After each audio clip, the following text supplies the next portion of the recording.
يا هلا، يا رب اليوم تكونوا كلكم بخير. اليوم الخميس وكثرة الطلبات على وصفة جديدة للأندومي. اتفاجأت امبارح من كمية التعليقات اللي وصلتني، الكل بيطلب فيها وصفة جديدة. فحبيت اليوم اني اقدم لكم هاي الوصفة. بس قبل ما نبدأ الفيديو بدي منكم اللايك الخارق الحارق والاشتراك في القناة عشان تكونوا من المميزين فيها. ويلا نبدأ، بسم الله. على النار بدي أضيف كمية من الزيت. أنا استخدمت هنا الزيت النباتي، أنت بتقدري تستخدمي زيت الأندومي نفسه أو حتى ممكن تستخدمي زيت الزيتون.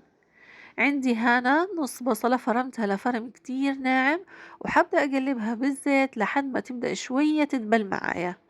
بعد هيك بدي أنزل عليها بالخضار. الخضار اللي أنا استخدمتها عندي هنا فلفلة ألوان، بتقدري تستخدمي لون واحد أو عدة ألوان حسب المتوفر عندك، المهم إنك تقطعيها لشرايح طولية رفيعة.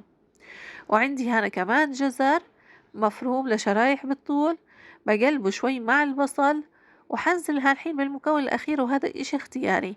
أنا عندي هنا كمية من الملفوف الأبيض، الطريقة الآسيوية لازم يضيفوا فيها ملفوف، فأنا حبيت إني أضيف كمية بسيطة من الملفوف. أنتي إذا ما كان متوفر عندك ممكن تستبدليه بشوية من الخس.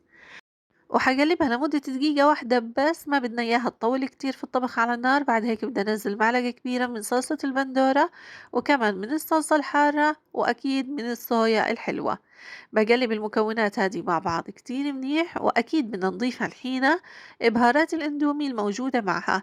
إذا مش حابة إنك تضيفيها أكيد بتقدري تستبدليها بمعلقة من بهارات الدجاج أو الماجي. بعد هيك بدي أنزل الأندومي. طبعا هاي الكمية أنا عملتها لشخص واحد، انت أكيد بتقدر تضاعف الكمية حسب الحاجة. وأكيد هالحين بدي أضيف عليه المية. أنا بما إني استخدمت مغلف واحد من الأندومي فأكيد رح أضيف عليه كوب واحد من المية المغلية. رح أغطيه وأتركه لمدة 3 دقايق. بعد ال3 دقايق بيكون صار معايا بالشكل هذا. بحاول إني أفكك الأندومي وأخلطها مع باقي المكونات. أنا هيك الأندومي بالنسبة لي صار جاهز، وعلى صحن التقديم على طول.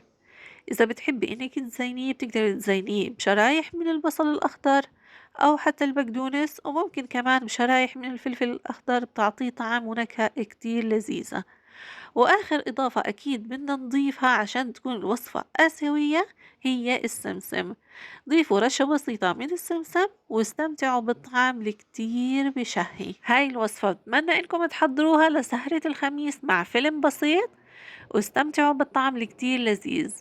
إذا عجبكم الفيديو بدي أشوف أنا إعجابكم باللايكات اللي رح تحطوا لي إياها، وأكيد بتعليقاتكم الحلوة. أنا هيك بكون خلصت معكم الفيديو، بتمنى إنه يعجبكم. إلكم مني أحلى تحية من قناتي أحلى الوصفات، صحة وعافية.